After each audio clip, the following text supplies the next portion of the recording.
Muito boa tarde, nós estamos ao vivo pelas redes do PT na Câmara com o deputado Paulo Pimenta, que vai fazer uma análise para a gente como é que foi a audiência pública desta manhã, que acabou agora há pouco, que ouviu Tacla Duran. Boa tarde, Pimenta. Boa tarde, Ana. Boa tarde, prezados amigos e amigas, internautas que acompanham as nossas páginas. Está aqui conosco também o Rodrigo Pilha, do Botando Pilha, né? Está ao vivo aí também, Pilha? Estou compartilhando. Vamos pedir para o pessoal compartilhar, o pessoal que está em casa, que nos acompanhou hoje. Eu quero, em meu nome, e também em nome do deputado Vadir Damus, agradecer aí a grande audiência que nós tivemos hoje de manhã. Agradecer também a equipe do PT na Câmara, Ana. Estava falando com o Leite agora, nosso coordenador de comunicação. 20 deputados do Partido dos Trabalhadores hoje transmitiram também, né, o depoimento.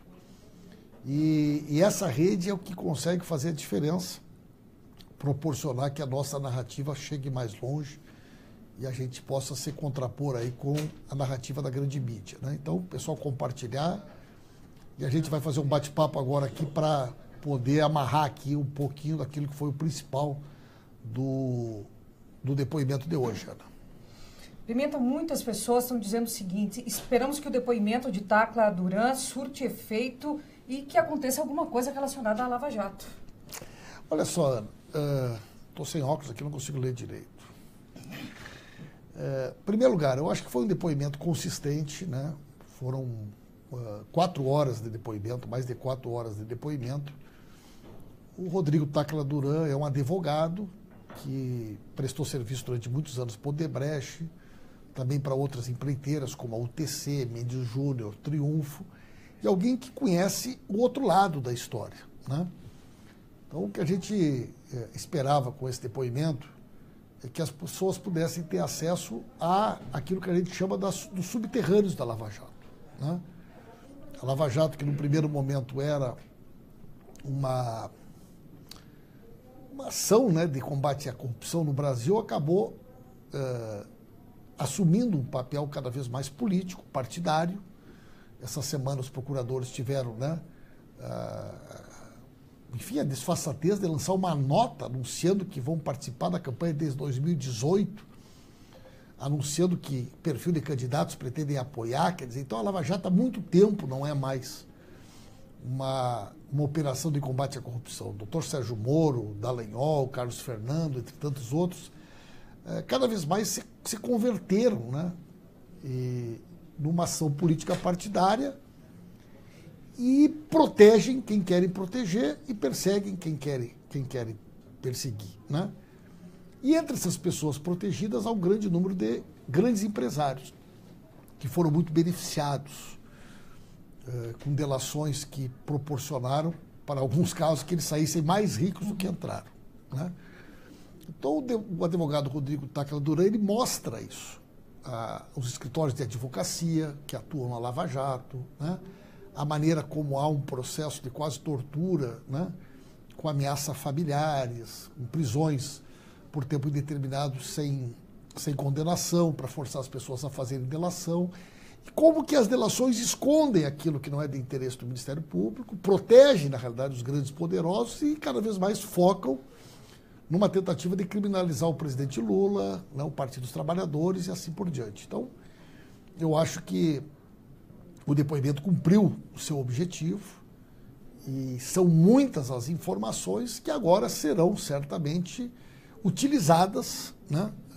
Porque o depoimento, ele é um documento oficial, ele pode ser utilizado como uma prova emprestada, como se diz na linguagem jurídica, por muitas pessoas, né? Não só pela defesa do presidente Lula, mas por muitas pessoas que têm interesse e pela primeira vez tiveram acesso a informações sobre os sistemas operacionais, sobre a maneira que as planilhas são extraídas e assim por diante. Há um ponto que é muito importante na fala do Tacla Duran, que faz referência exatamente à questão das delações premiadas.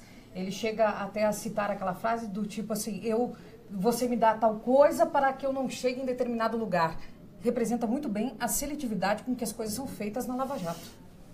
Perfeito, né? É isso que a gente tem insistido muito, né? Na ideia de que a justiça seletiva não é justiça, né? Quer dizer, uma justiça que ela não tem o mesmo critério quando ela se depara com situações semelhantes, ela não é justiça, ela é violência, né?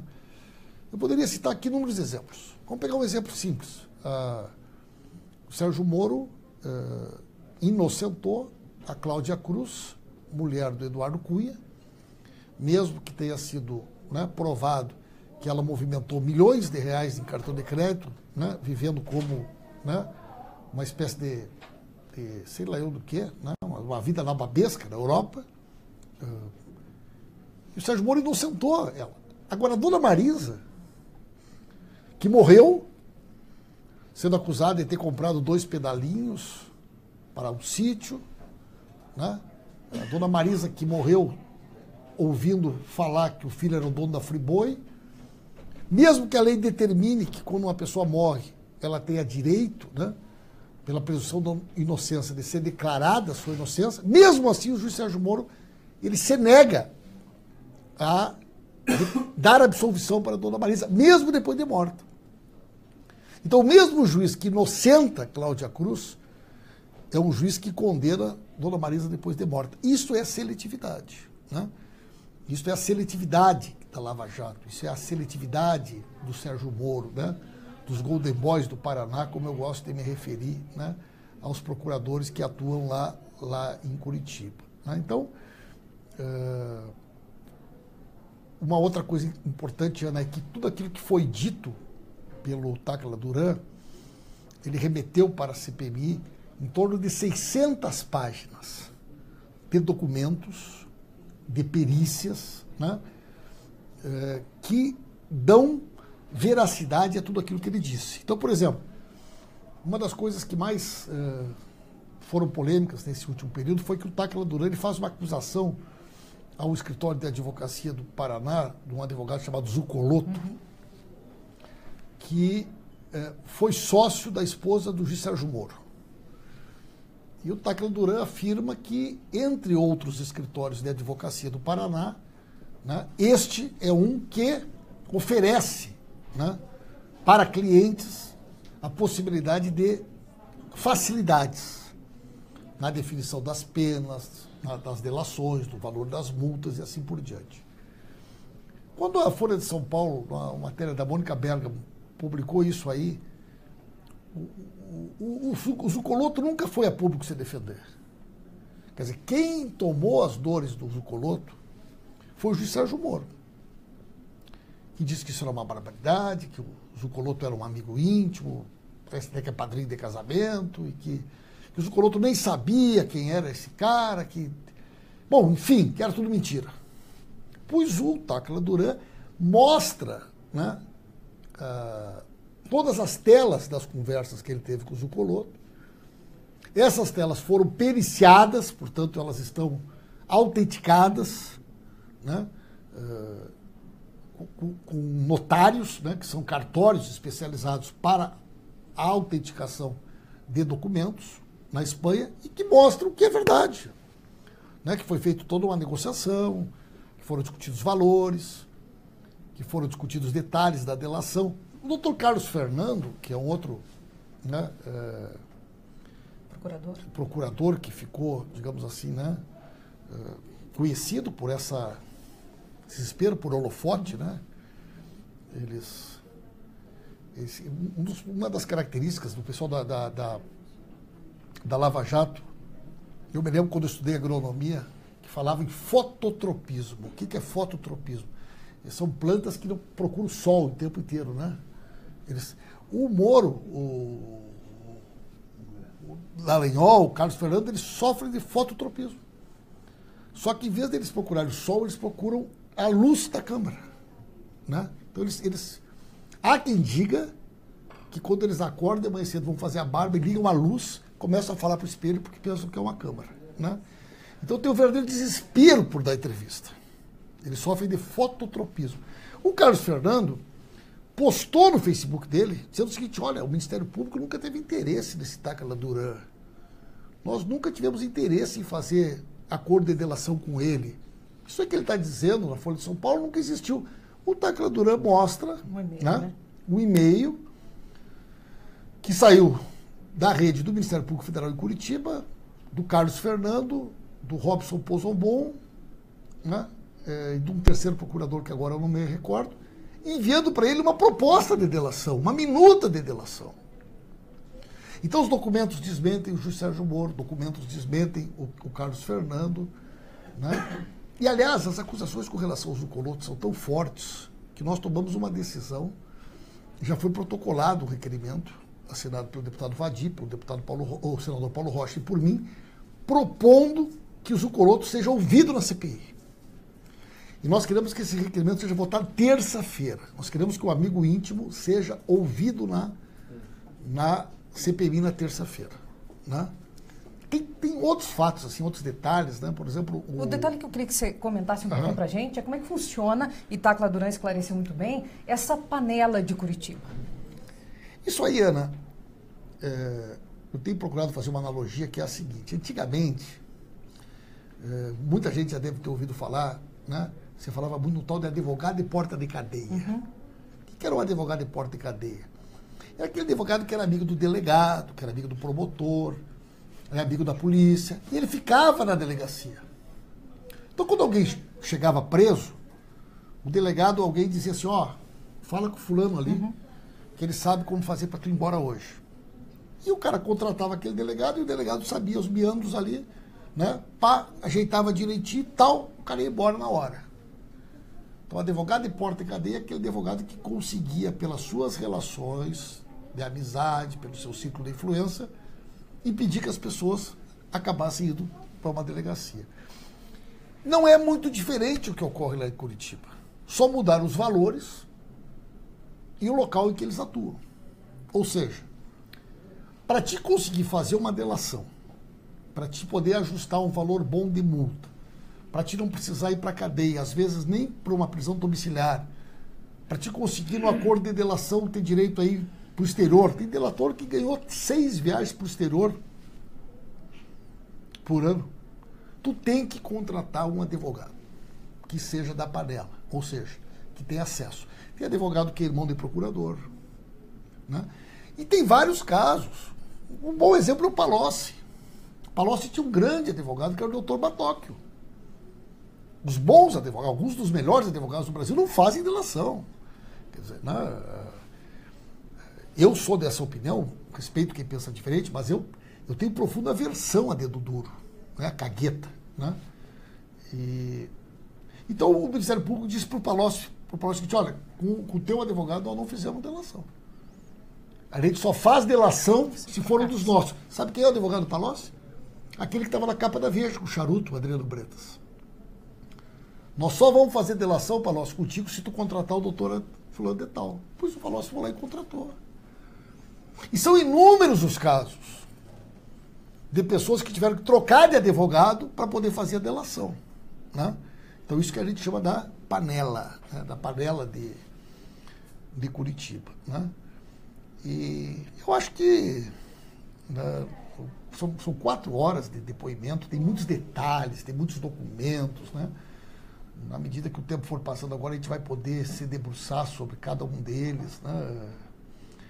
Eu acho assim que, né, eu falei para o deputado Vadi hoje, quer dizer, num determinado momento nós tomamos a decisão de ir para a Espanha, porque ninguém queria ouvir o Tacla Duran, a justiça nunca quis ouvir, a defesa do presidente Lula pediu 2 vezes, o Moro negou 2 vezes, o Ministério Público não quis, e a gente foi na cara e na coragem atrás do Tacla Duran, achamos o Tacla Duran, conseguimos gravar um depoimento, e a partir daquele depoimento conseguimos aprovar na CPI esse depoimento de hoje. Eu acho que, fazendo um balanço, né, valeu a pena, né? Tudo aquilo que ele nos disse lá está sustentado por documentos. É bom que reforcemos, né, que os aqui não documentos é convicção, aqui é prova. Aqui não é mimimi. Aqui tem prova, né? Tudo periciado. E eu acho que tem elementos aí para anular muita coisa que serviu para que a justiça agisse de maneira que agiu a partir simplesmente da palavra de delatores, né? Essa história, Ana, que eu acho uma coisa muito grave, né? Os 77 delatores do Odebrecht vão receber salário por 15 anos. Quer dizer, o Odebrecht alugou um hotel. A imagem que me veio na cabeça é aquela imagem do filme do Poderoso Chefão da Convenção da Máfia. Convenção da Máfia. A Odebrecht alugou um hotel, instalou seus executivos. E aqueles que quiseram ser delatores profissionais vão receber 15 anos de salário. Eu nunca ouvi falar em delator remunerado. A delação é um gesto espontâneo. Quer dizer, é quase inacreditável que 77 delatores da Odebrecht vão receber salário durante 15 anos. Agora virou profissão ser delator. Delator profissional. Então, tudo isso aí vindo à tona, as pessoas começam a enxergar, o subterrâneo da Lava Jato, e isso permite que as pessoas tenham uma outra opinião sobre as coisas. Pimenta, nós estamos quase encerrando essa primeira análise que tu faz, que agora também é um momento de respirar um pouco. Foram tá boa 4 horas. A tua, né? Porra, tá alta a audiência aí. Foram 4 horas aí de depoimento. Vamos compartilhar aí, pessoal. Vamos botar a hashtag #TaclaFuraBolha. TaclaFuraBolha, né? E eu queria que você esclarecesse para as pessoas o que ocorreu logo depois que a CPI encerrou. Bom, pessoal, esse episódio é muito importante vocês compreenderem. Inclusive, nós vamos precisar da ajuda de vocês, porque com certeza isso vai gerar um enorme debate nas redes sociais. E as nossas páginas já estão sendo atacadas de uma forma organizada, né, por vários grupos. Né? Já tem vídeos sendo postados, instigando as pessoas a atacar nossas páginas e a nos atacar. Né? Eu vi um vídeo agora daquela Joyce Hassman, gravou lá nos Estados Unidos, dizendo: se vocês acharem eles no aeroporto, peguem. Ela diz assim: se vocês acharem o deputado Paulo Pimenta, o deputado Vadim, em qualquer lugar, ataquem eles. Instigando as pessoas a nos perseguirem. Né? As redes e tudo mais. Né?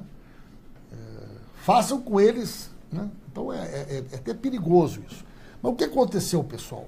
Eu estou muito tranquilo e tenho certeza de que nós fizemos a coisa certa. Durante o depoimento, tinha algumas pessoas desses grupos de extrema-direita dentro do plenário, que até agora não sei como que eles estavam lá, provocando. Né? E no final do depoimento, uma pessoa de nome Carla Zambelli, que se apresenta como coordenadora de um movimento chamado Nas Ruas, que era parceira daquele Revoltados Online, aquela turma que coordenou aquelas ações de rua, de camiseta da seleção brasileira, batendo panela contra a presidenta Dilma, aqueles que diziam barbaridades da Dilma, né? E que agora, estranhamente, foram para a rua. Quase ninguém foi para a rua, mas esse grupo aí dela foi para a rua defender contra o impeachment do Temer. É um dos únicos grupos no Brasil que defende o Temer. Aliás, como o Temer tem 1%, né, 2% de apoio, se é que tem, eles devem ser as únicas pessoas no Brasil que apoiam o Temer. Né? Esse movimento aí, né? Amigos de Eduardo Cunha, tiravam foto com Cunha, né? Nosso bandido, nosso malvado favorito. Essa Carla Zambelli é uma dessas, né? Bem conhecida desse meio delas. No final do depoimento, quando eu e o deputado Vadim saímos, ela tentou nos entrevistar, nós gentilmente falei: olha, não vou dar entrevista, coisa e tal. E ela passou a proferir um conjunto de insultos e ofensas. Né? Quando ela disse: vocês roubam, né? Vocês são ladrões, vocês roubam. E o deputado Vadim questiona, ela diz: vocês e o PT. Né? O PT e vocês são ladrões, o PT e o Vadim roubam. Né? Bom, existe na legislação brasileira uma previsão que qualquer cidadão, quando ele presencia um crime em flagrante, ele pode dar voz de prisão à pessoa que cometeu o crime. Né? Não é pelo fato de nós sermos deputados ou não. O deputado Vadim, que é advogado, foi presidente da OAB, diante desse fato, imediatamente deu voz de prisão. Né? A Polícia Legislativa estava ali. Quando a Polícia Legislativa se aproxima do ocorrido, eu estava ali também, fui questionado pela Polícia Legislativa o que era para fazer. Eu digo: cumpra aquilo que está na lei. essa senhora cometeu um crime de calúnia, imputou a nós e ao Partido dos Trabalhadores um crime, né, nos chamou de ladrões, diz que o PT rouba, que nós roubamos, isso é uma mentira, isso é uma calúnia, isso é um crime, e, portanto, ela tem que ser presa em flagrante. No primeiro momento, acho que ela achou que aquilo ali era uma bravata, né? Até que ela disse, olha, quem é o PT para me prender? A Polícia Legislativa chegou, pegou e levou presa. Pelo que me consta, está presa até agora, está detida. Né? Então foi presa em flagrante essa senhora, Carla Zambelli. Ela recebeu ordem de prisão, né, por uma solicitação que nós fizemos, na medida que nós presenciamos um crime. Ela levou um flagrante, a Polícia Legislativa levou ela presa, ela vai responder por isso. Né, por calúnia, por difamação, por imputar a mim, ao Vadir e ao PT os crimes que ela imputou. Então essa senhora não é vítima de nada. Essa senhora, ela foi presa porque ela cometeu um crime. Certo? Tudo absolutamente tranquilo, tudo absolutamente sereno, tudo dentro da lei. Mas é verdade. Se vocês receberem a informação de que ela foi presa, é verdade. Se vocês receberem a informação de que nós demos voz de prisão para ela, é verdade.